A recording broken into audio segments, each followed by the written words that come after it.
Donc, c'est un plaisir, un honneur de vous présenter notre conférencier, invité, le professeur Tim Ingold, qui est professeur d'anthropologie sociale et culturelle à l'Université d'Aberdeen. Il est membre de la British Academy et de la Société royale d'Édimbourg.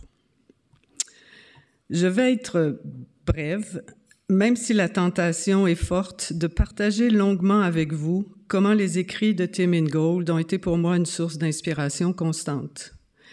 Dès les années 90, alors que je réalisais que le langage conceptuel des sciences sociales et le rationalisme sur lequel celle-ci s'appuyait se révélaient somme toute inadéquats pour mieux comprendre et rendre compte de l'humanité singulière et de l'être au monde des aborigènes australiens, auprès desquels je conduis des recherches. Et les travaux de Tim Ingold m'ont ouvert des horizons et des chemins conceptuels novateurs, stimulants et prometteurs.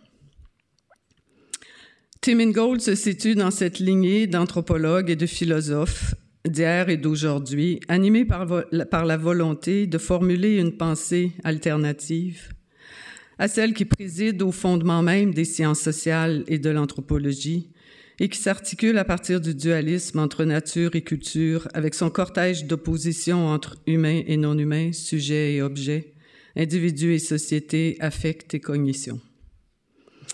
Tim Ingold est un des artisans de ce que certains nomment la nouvelle anthropologie. D'autres parlent d'un tournant ontologique en anthropologie. D'autres encore parlent d'une anthropologie au-delà de l'humain. Anthropology beyond humanity. Quoi qu'il en soit, il s'agit d'une anthropologie qui n'est plus centrée uniquement sur les humains, mais qui se veut inclusive des non-humains, comme autant d'actants à part entière au sein d'un monde et d'un environnement commun et partagé. La réflexion de Tim Ingold se situe à la croisée de l'anthropologie, de la phénoménologie, de l'archéologie, de l'architecture et de l'art. Tel un passeur, il met ses disciplines en dialogue. Tel un itinérant, wayfarer, il chemine de l'une à l'autre, créant ainsi des lignes de convergence entre la poésie et la science, entre l'affect et la cognition.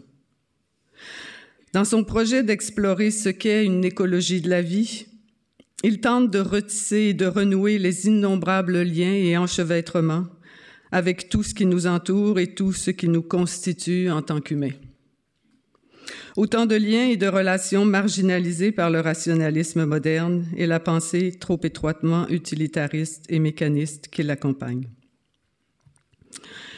Tim Ingold écrivait « Nous ne vivons pas dans un certain environnement, nous sommes un ensemble de relations qui nous constituent en même temps qu'elles constituent notre environnement. L'environnement n'est plus simplement ce qui entoure l'organisme, mais un domaine d'enchevêtrement. C'est à l'intérieur d'un tel enchevêtrement de trajectoires entrelacées que les êtres se développent et poussent le long des lignes de leurs relations.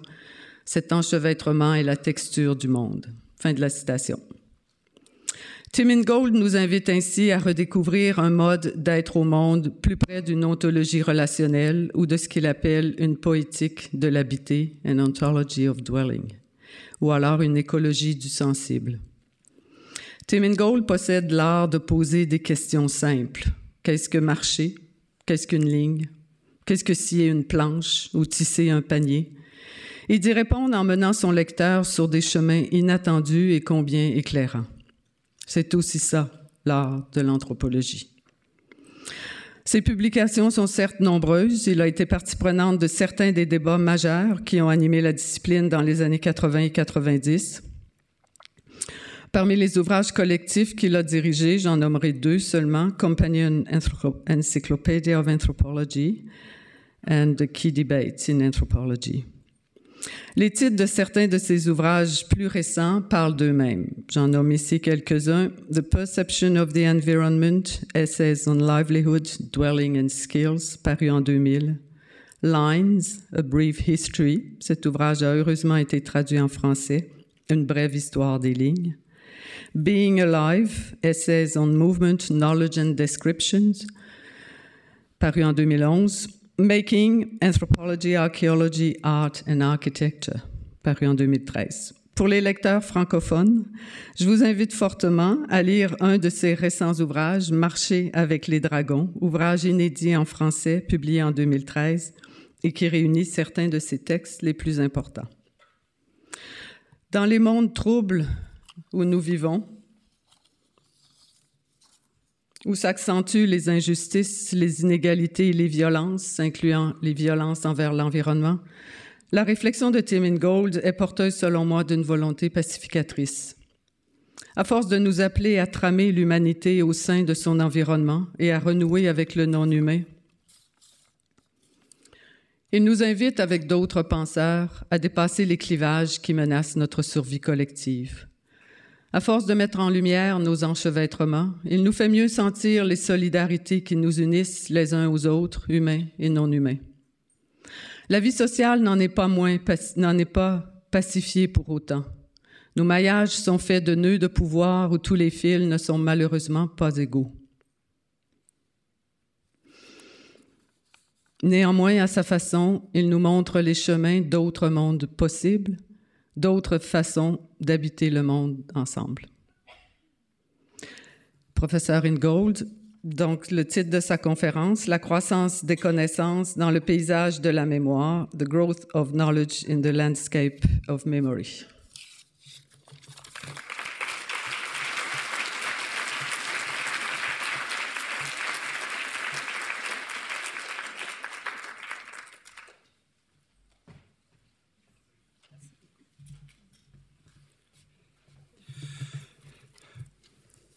Well, this is indeed a great honor for me, and I would like to thank my hosts, all of them, who have just spoken, for the kind invitation, for allowing me to speak before you.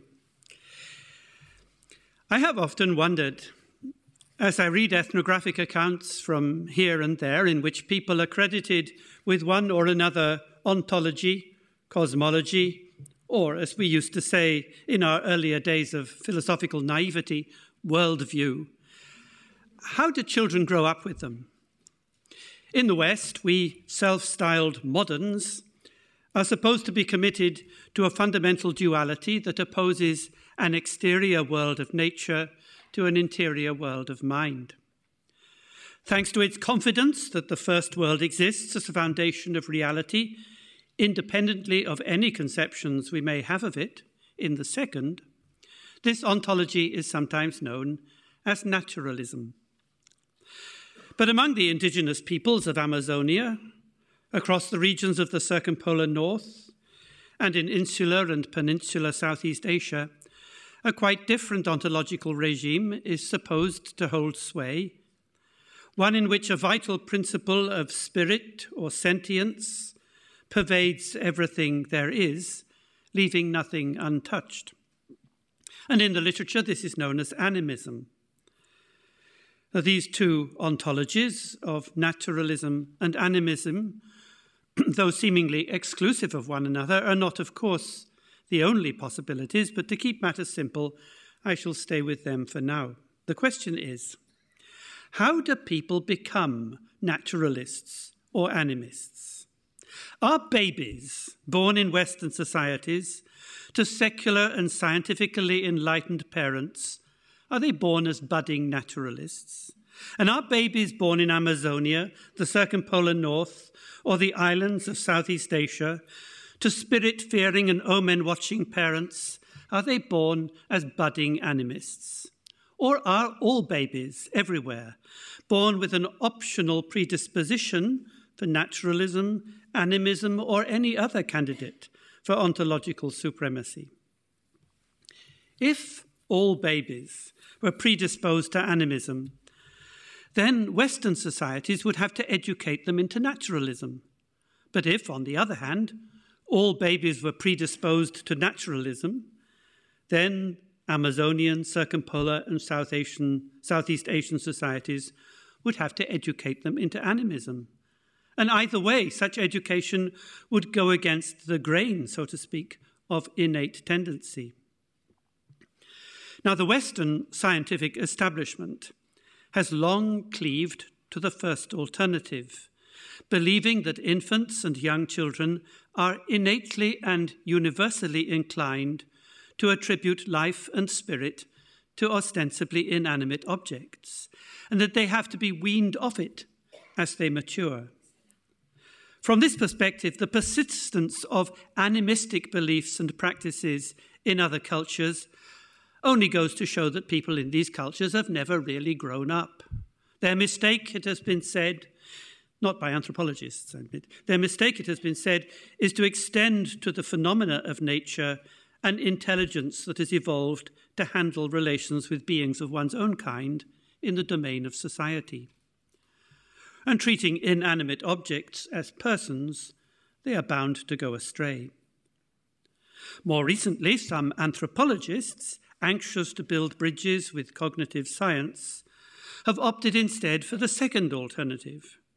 They claim that children are universal dualists, primed to make a very clear distinction between persons and things, and between social and natural phenomena, and that any beliefs they may come to profess as adults, which seem to blur or override these distinctions, amount to an elaborate cultural or ideological overlay to be rolled out on occasions of ritual or crisis, which call for the reassertion of public values, and that contravenes what they know from ordinary quotidian life.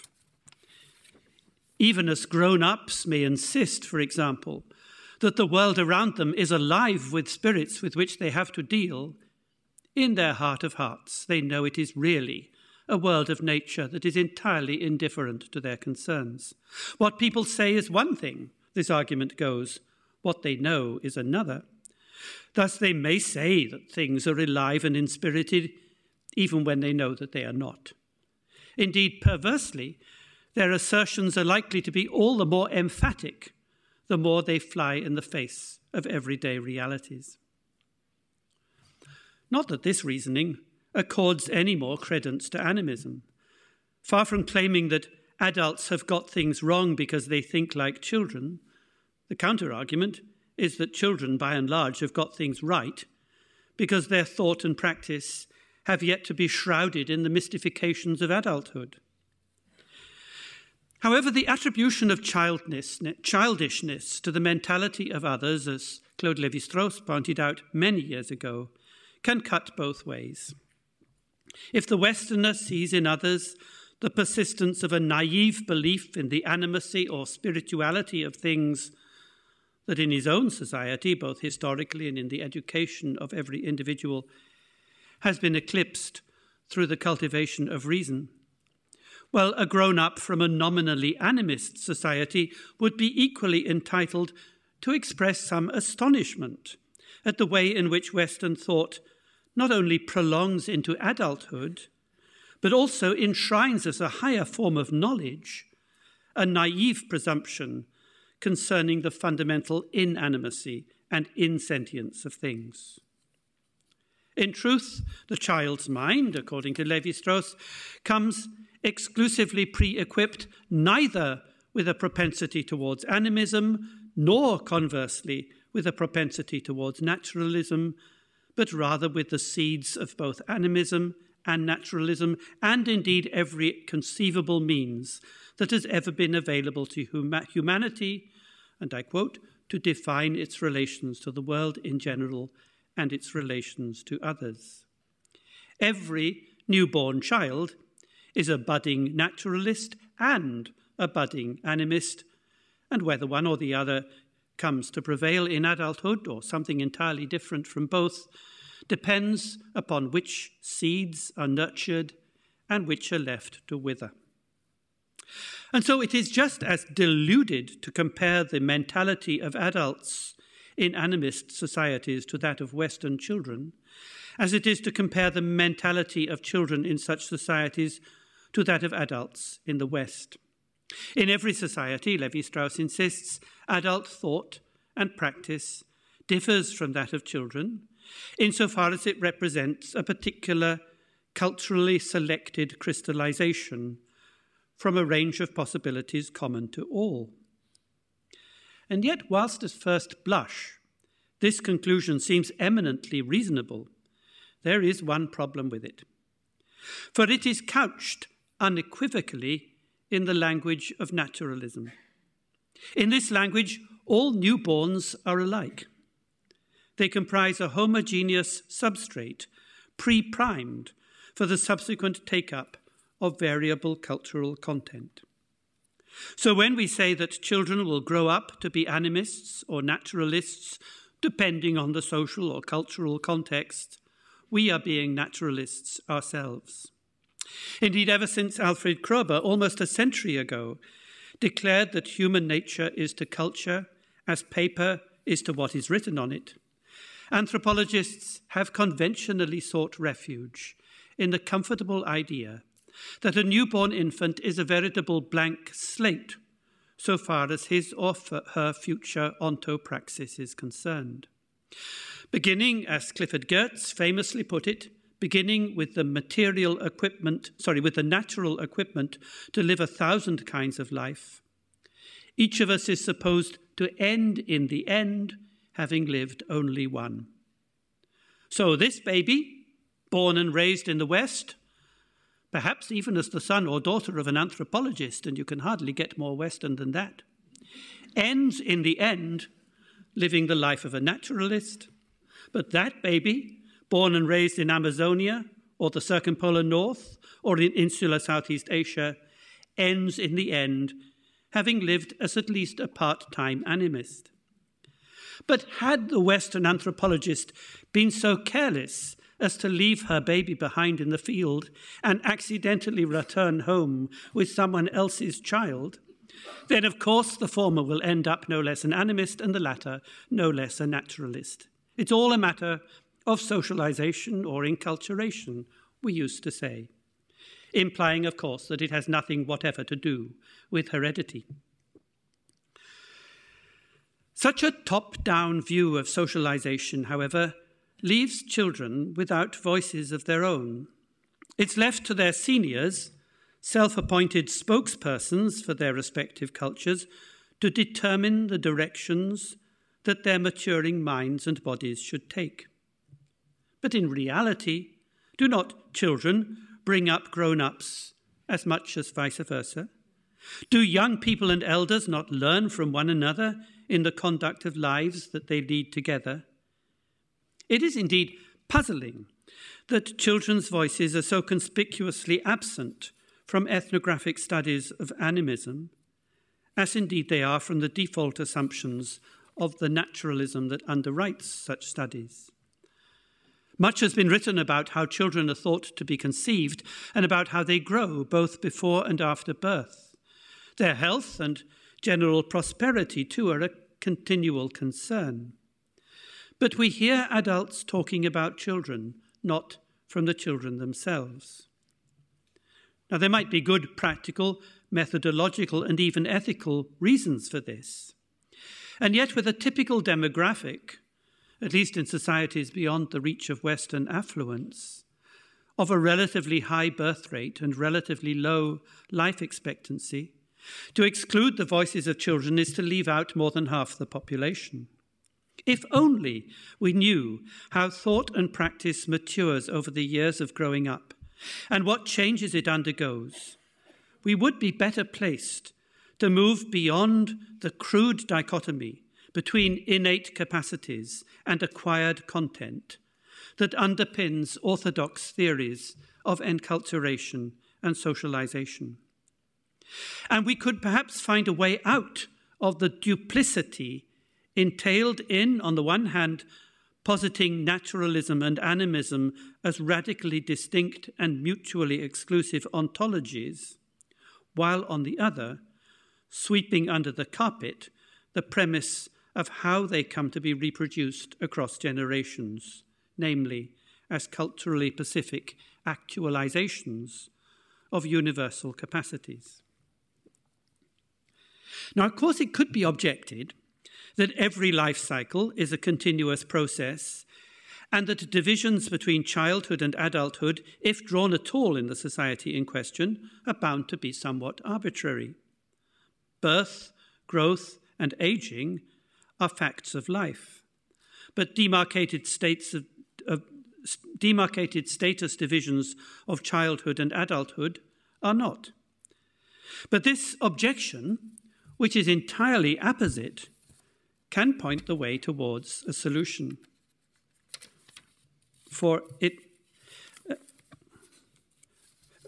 Towards a solution.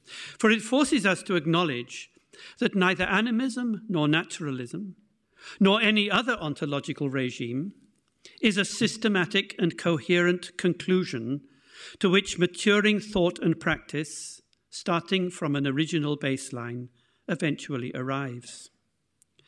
It is not that innately animistic infants are eventually educated in the civilized West into naturalism, or conversely, that innately naturalistic infants in Amazonia, the North and Southeast Asia, are inducted into animism. Quite to the contrary, we must be talking here about developmental pathways, not about beginning and end points. One does not, in short, become an animist or a naturalist, nor are children of a certain age halfway there in whichever direction of travel. But perhaps there are ways of becoming, identifiable in the educational practices of different societies, which incline along one course rather than another, or even along alternative courses within the same society. The point has often been made, and it bears repeating here, that the suffix ism assigns a false doctrinal rigidity and completion to what in truth are patchworks of ideas and practices that are continually subject to improvisation, experimentation, and revision, and that may be as much idiosyncratic as shared within a community. This is what happens, for example, when science becomes scientism. Scientists, unlike their more zealous popularizers, are not the high priests of scientism, and no more are shamans the officiants of shamanism. Everywhere and at every age, people are in the business of figuring things out and, so far as they are able, of keeping well. And everywhere and at every age, they do so in the company of others. Their understandings of the world are continually grown and regrown, or shaped and reshaped within this process. So I would like to suggest that with their isms removed, terms like anemic, not anemic, anemic and natural might be better deployed to denote ways of becoming in the world, ways of conducting your life, which are not so much transmitted as carried on as generation follows generation, alternately led by its predecessors and leading its successors. There are, let us say, natural and anemic ways of carrying on. They may lead you to different things, different discoveries, different experiences. But it's not the discoveries and experiences that are either natural or anemic, it's the ways of coming by them.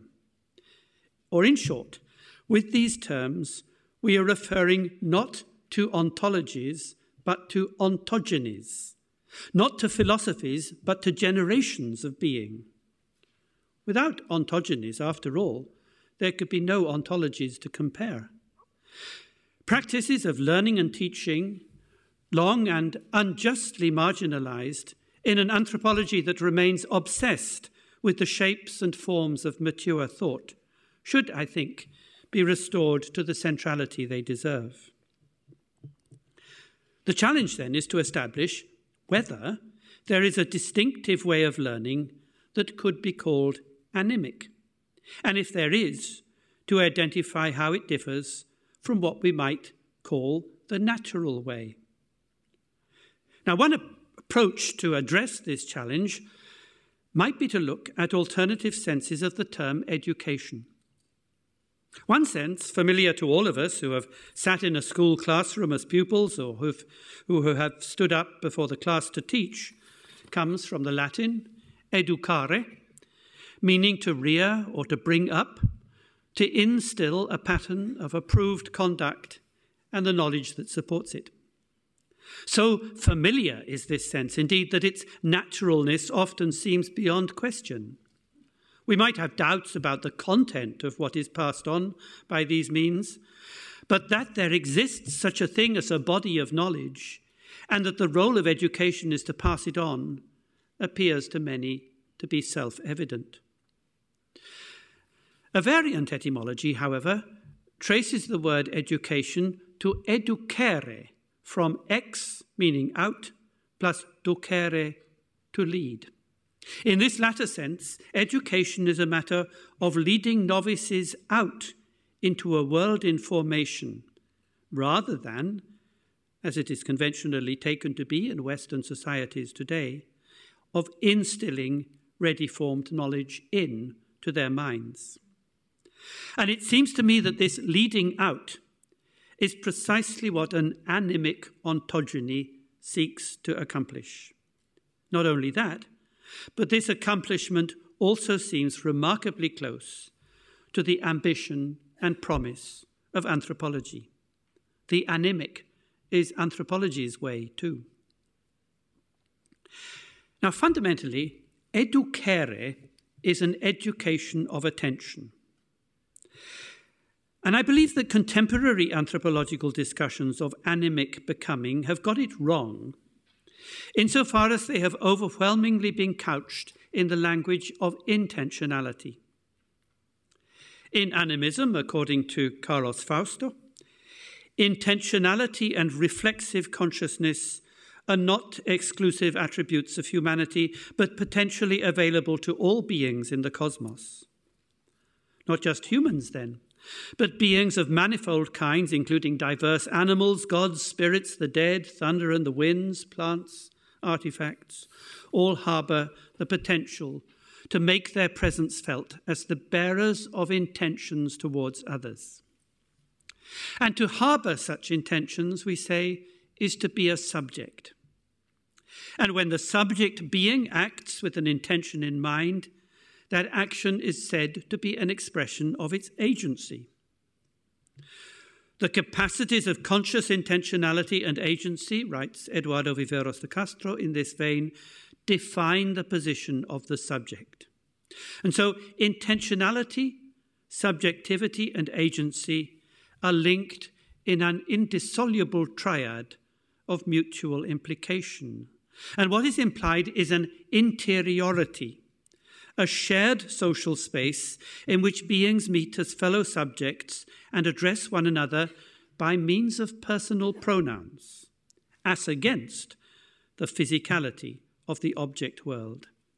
And from this follows Philippe Descolas' celebrated characterization of animism as similarity of interiority and difference in physicality.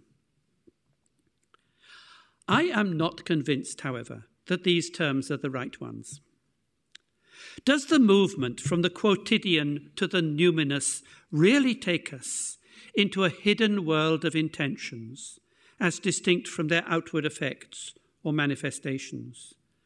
Does consciousness necessarily rebound inwardly and reflexively on the self? Save in a mirror-saturated culture such as our own, as Peter Sloterdijk asks, how could anyone ever suppose that consciousness is an inner attribute of being, rather than a medium which, like the breath of life itself, envelops us in its folds?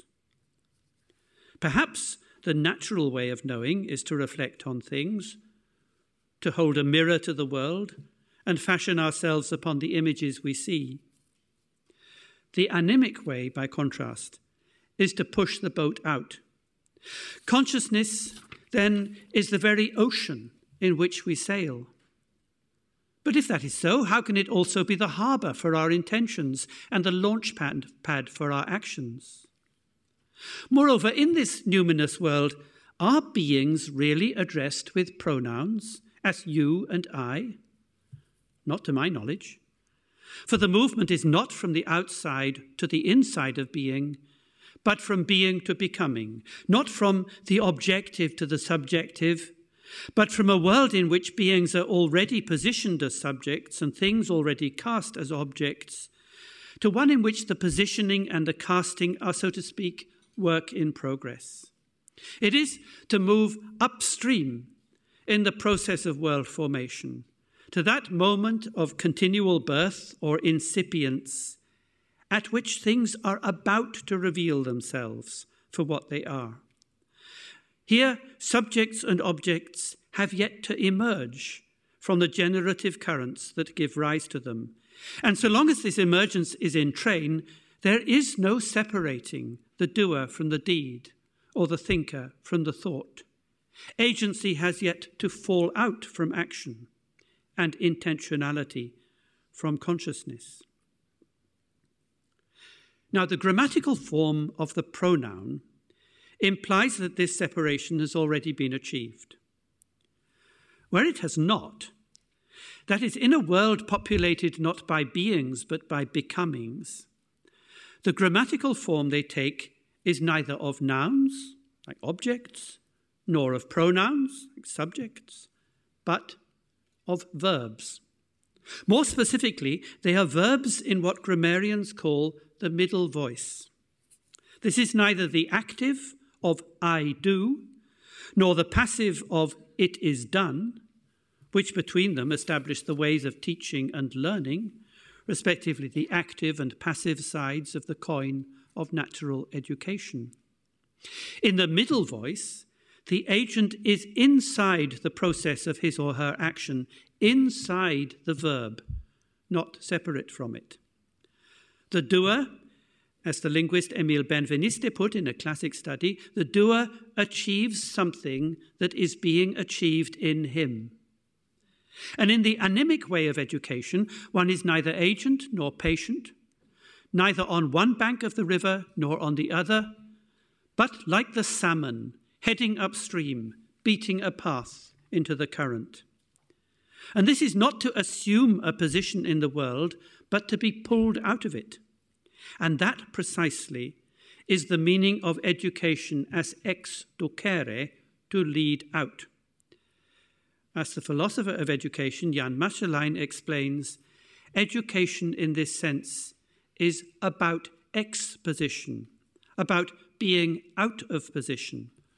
Or in a word, it is a movement of exposure. It's not that exposure affords a different perspective. To the contrary, it doesn't disclose the world from any perspective, that is, from any subject position at all. Now, this is quite unlike the kind of switching of positions that Viveros de Castro describes under the rubric of perspectivism. In a simple switch or exchange of perspectives, as in a figure ground reversal, nothing actually moves or goes on. The lines remain drawn as they always were, only the positions are reversed. Viveros de Castro opposes the anthropomorphism entailed in the perspectivist attribution of human form to the pronominal subject in the exchange of positions, to the anthropocentrism of the hylomorphic model of production, which has come down to us moderns as a legacy from classical Greece, according to which designs of human invention are cast upon the object world. And yet, neither the reversal of perspectives nor the one-way transference of form onto matter, that is, neither transformation in exchange nor creation in production, leaves any room for growth or becoming.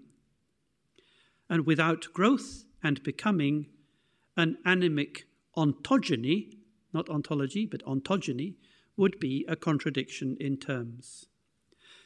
So the anemic way is not anthropomorphic, like perspectivism, and it is not anthropocentric, like creationism. It is rather, and I'm sorry for this clumsy word, anthropo-ontogenetic. And by this I mean that form is not imposed, but emergent within the field of human relations. In anemic education, positions themselves lose their definition. One does not look or see from this position or that, One rather sees or looks along a way that always overtakes any position, that is beyond here or there, with a body that is to some degree unsettled and disturbed in its affects. And the kind of exposure that results and the existential threats and anxieties it entails are a persistent theme in the literature on animism. Out of position, one is more than usually vulnerable to loss of bearings, metamorphosis, and spiritual attack. Yet one can also be more than ever alive, and this vitality can contribute not just to one's own well-being, but to that of one's entire community. But why should exposure entail attentionality? If the instilling in of educare is intentional, in what sense is the leading out of educare attentional? Well, think of a hunter on the trail.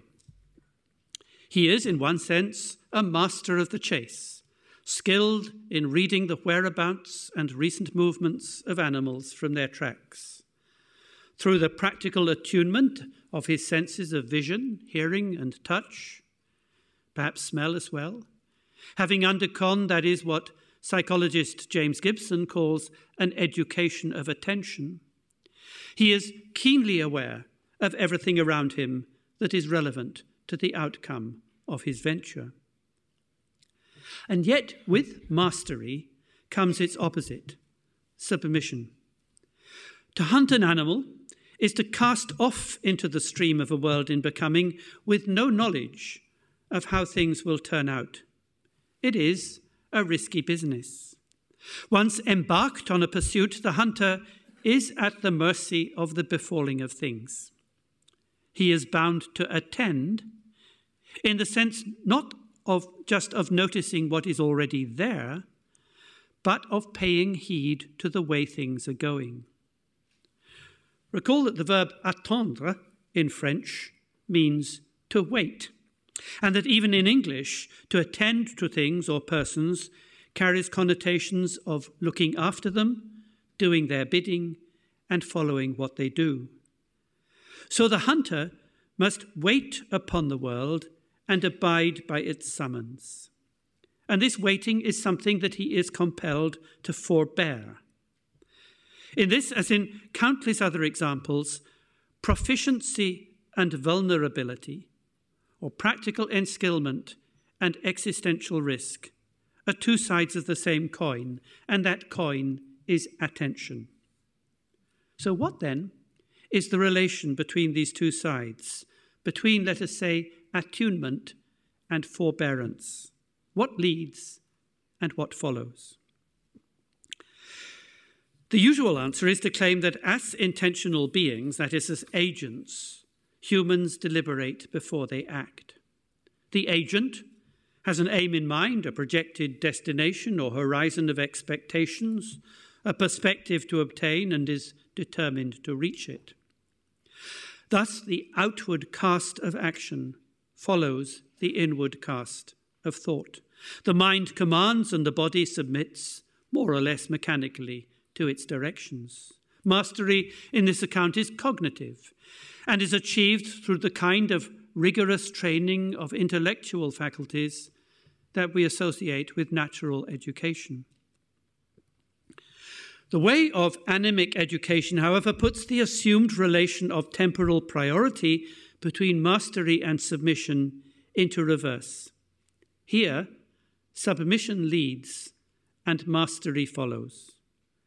Rather than a commanding mind that already knows its will, trailing a subservient body in its wake, a head is an imagination that feels its way forward, improvising a passage through an as yet unformed world, whilst behind is a perception already accustomed to the ways of the world and skilled in observing and responding to its affordances. The philosopher Henri Bortoft, in his advocacy of the principles of Goethean science, makes much the same point, through a clever reversal of the phrase, it appears. In the conventional and grammatically correct order of words, it comes before appears. The thing exists prior to its disclosure, ready and waiting to be perceived by the moving observer whose attention is attuned to what it affords.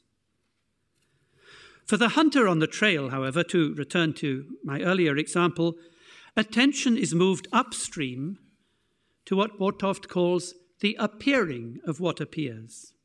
One is attending, waiting for it to emerge, for the spirit of the animal, for example, to present itself. To say appears it, Bortoft comments, may be bad grammar, but it is better philosophically. It also gives us another way to express what it means to imagine.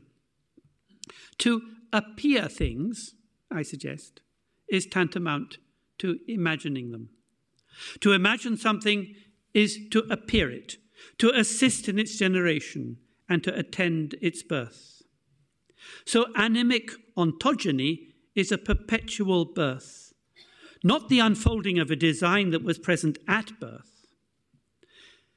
Thus, the power of the imagination lies not in mental representation, nor in a capacity to construct images in advance of their material enactment. Imagining is a movement of opening, not of foreclosure, and what it brings forth are not endings, but beginnings. As Michael Jackson writes, imagination is consciousness in its most opportunistic, promiscuous, and migratory mode. Or, as we say colloquially, the propensity of imagination is to roam, to cast about for a way ahead, or to improvise a passage. It is not to follow a sequence of steps towards a predetermined goal. And in this sense, imagination is the generative impulse of a life that is perpetually pulled along by the hope, promise, and expectation of its continuation. In this life, as the philosopher Gilles Deleuze asserts, there are no actuals, only virtuals, things that are on their way towards actualization, on their way to being given. Such a life is not to be found in a record of achievements, nor can it be reconstructed like a curriculum vitae by listing the milestones along a route already travelled. It rather passes between milestones, as the river between its banks, pulling away from them as it sweeps by.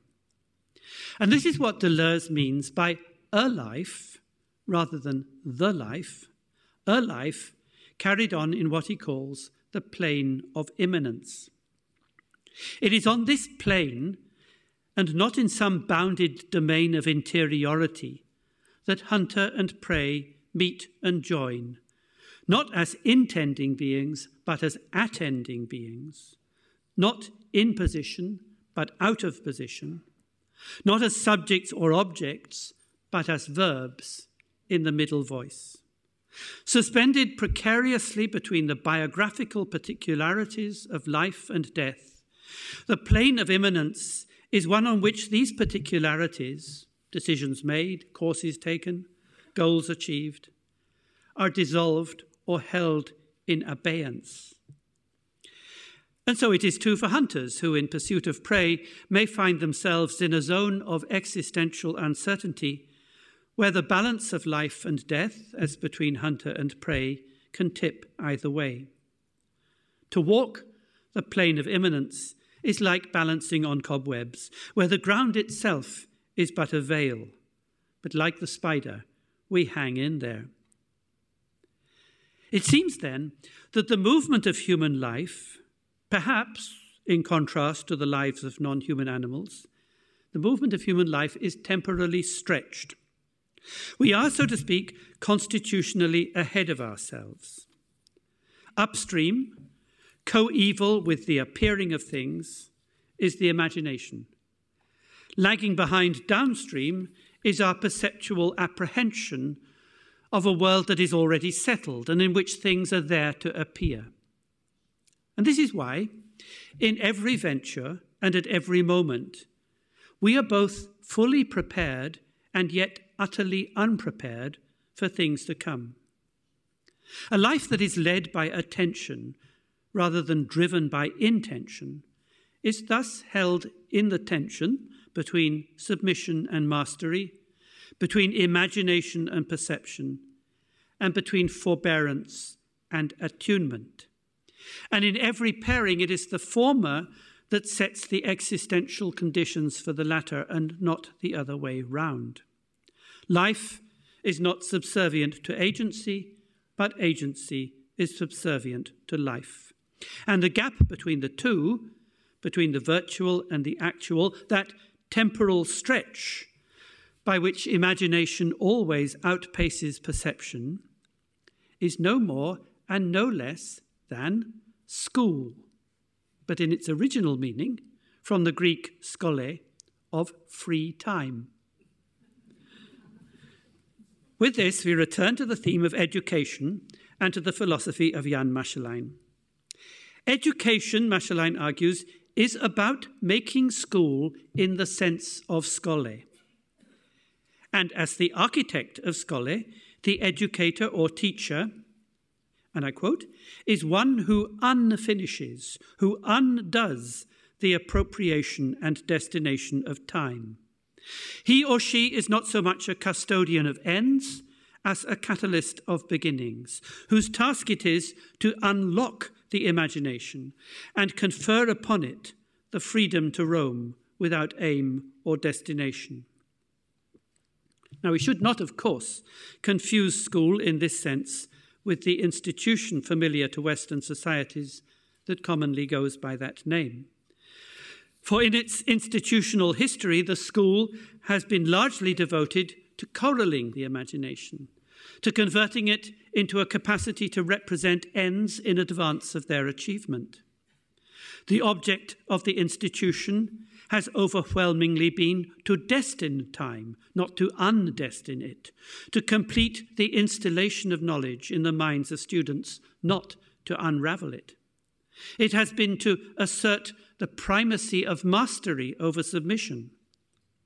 And so the institution of the school and the free time of skole are committed, respectively, to the contrary imperatives of educare and educere, of drawing in and leading out, of inculcation and exposure, of intention and attention. What the former appropriates, the latter holds in abeyance. It puts a delay on end-directed activity, and on this plane of immanence, where nothing is any more what it was or yet what it will be, there is, as the saying goes, everything to play for. Unfinished, freed up from ends and objectives common to all, the world is once more restored to presence. It touches us, so that we, together exposed to its touch, can live with it in its company. Or in a word, we can correspond with it. Skole, then, is the animic way of anthropo-ontogenesis. School is the natural way. But if skole is a time of being exposed together, rather than of collective imposition, it is also a time of tradition. Hunters who follow in the trails of their ancestors, laid down in a distant time when the world was incipient, retrace the footsteps of predecessors, becoming whom they once were. All imagining, then, in this sense, all imagining is remembering. For the monastic scholars of medieval Europe, it was much the same. To copy a liturgical text with pen and ink, or to read it by retracing the letter line with the fingers while murmuring the corresponding sounds, was a following of tradition in the original sense of traditio. Derived from the Latin tradere, to hand over, tradition meant something very different from what it is commonly taken for today. It was not so much a corpus of knowledge to be passed on from generation to generation as a performance, by means of which relay fashion it was possible to carry on. Every story in the scriptures, like every trail in the landscape, would lay down a path along which this movement could proceed, and each trail, each story, would take the reader so far before handing over to the next. Medieval readers, indeed, commonly compared their reading to the practice of hunting, and the woven text to a landscape in which they would find their way about, recollecting its stories and personages, and restoring them to presence. For readers as for hunters, the plane of immanence on which their imaginations would roam was also a landscape of memory. We are fortunate to have a simple word in English, and I'm not sure about French here, but we are fortunate to have a simple word in English which perfectly captures this congruence of memory and imagination. It is longing. Earlier, I argued that the movement of human life is temporally stretched. Longing, then, is another word for the stretching of a life along a line. Like a coil that proleptically loops back in the very movement of its advance, and that in so doing continually pulls up the present as the future's past. Longing has no destination. Rather, it ends where it begins, beyond conceptualization, leaving only its quickly fading after images in our hopes and dreams. Longing, then, is not just an imagination divorced from memory.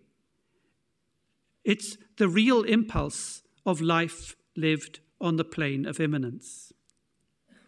And a life of longing, as the word suggests, does not connect things up, but runs forever in between. Immanent life is not lateral, but longitudinal, not networked, but fluid. And so the movement of education as educere, the leading out of life along a line, is not exactly the reverse of the instilling of educare. It's not as though they proceed in opposite directions. We have rather to make a turn of 90 degrees. In the natural process of socialization, of raising up the human from an initial state of nature to the end in the end of culturally specific finality, the child or adolescent appears to stand between an origin and a conclusion, intermediate in his or her level of growth or attainment. But in the immanent becoming of animic anthropo-ontogenesis, there are no levels, no earlier or later stages, no measure of proximity to beginning or end points. For the process of becoming runs not from point to point, but perpetually midstream. A becoming, as Deleuze writes with his collaborator Félix Guattari, a becoming is neither one nor two, nor the relation of the two. It is the in-between. And this is the in-between not of inter, but of mid, the mid of the midstream and the mid of the middle voice. Now, to be sure, this is not an easy path to follow. Animic education, as we've seen, is very far from a process of routine enskillment, and it does not lead to mastery. Entering into a world in formation, rather than coming upon a world that is already settled, it is a practice of submission in which one is continually at the mercy of what transpires. To follow this path is to be commanded not by what is given, but by what is on the way to being given. It doesn't lead to security, quite to the contrary. It is all one can do to hold fast against the current. So animic ontogeny is exemplary of what Maschlein calls pure pedagogy. And by this he means a way of teaching and learning without content to transmit. The indigenous hunter following a trail, or the medieval scribe following the lettering of the text, submits to a line that forever pulls him out of position, having no goal, no end in sight, always waiting, ever present, exposed yet astonished by the world through which he fares. He has nothing to learn and nothing to teach. There is no body of knowledge to be passed on. And because there is nothing to pass on, there are no methods for doing so. To the consternation of their ethnographers, people who follow an anemic education often seem to have little by way of systematic knowledge of their environment, and to care for such knowledge even less. It has required something of an effort to elicit the complex and comprehensive taxonomies, procedures and prescriptions that we feel sure must be packed inside people's heads, if only they could be opened to us. And no doubt our Indigenous consultants, faced with our persistent inquiries, have been more than happy to make stuff up as they go along, improvising in their dealings with ethnographers as in every other aspect of their lives. What they do have, however, and what makes such improvisation possible, is an exceptional sensitivity and openness towards what is going on around them, and a capacity to respond with judgment and precision. For them, it's not a question of how much you know, measured in terms of the density of acquired representations, but of how well you know, measured in terms of the precision of perceptual attunement. The skilled hand knows better, not more, than the novice. Knowing much, indeed, could be a positive hindrance to knowing well. And this brings us to the crux of the matter. Could it be that it is we who know too much, and that knowing all, we fail to see or to attend to what is happening, so to speak, under our very noses? Does knowledge actually lead to wisdom? Does it open our eyes and ears to the truth of what is there? Or does it rather hold us captive within a compendium of our own making, like a hall of mirrors that leaves us clutching at reflections and blinds us to its beyond? Might we see more, experience more, and understand more by knowing less? These are profound questions which go to the heart of the meaning and purpose of what we call education. And I think it is the mission of anthropology, before all else, to address them. So to conclude in this spirit, let me return to my earlier observation, which I made merely in passing, that the leading out, the exposure, and the submission to the befalling of things that are all characteristic of education in the sense of educere, are equally true to the calling of anthropology, and particularly to its trademark way of working, namely participant observation. Indeed, I believe there are good grounds for substituting education for ethnography as the most fundamental imperative of anthropology. More than any other discipline in the human sciences, anthropology has the means and the determination to show that knowledge grows from the crucible of lives lived with others in the in-between, and that this knowledge consists not in propositions about the world, but in the skills of perception and capacities of judgment that develop in the course of direct, practical, and sensuous engagements with our surroundings. Thus, knowing and growing are inseparable aspects of anthropo-ontogenesis, and ways of knowing are to be differentiated by the paths they take through the landscape of memory and imagination, that is, of longing, rather than by conclusions reached and set down for posterity. For like people everywhere and at all times, we are both observers and participants. There is no contradiction here. It is important to refute once and for all the commonplace fallacy that observation is a practice exclusively dedicated to the objectification of the beings and things that command our attention. And the source of the problem lies in that little word of. For whenever we speak of the anthropology of this or that, it is as though we run rings around the thing in question, converting the paths along which we observe into circumscribed topics of inquiry. It is this of that converts observation into objectification. But to observe with is not to objectify.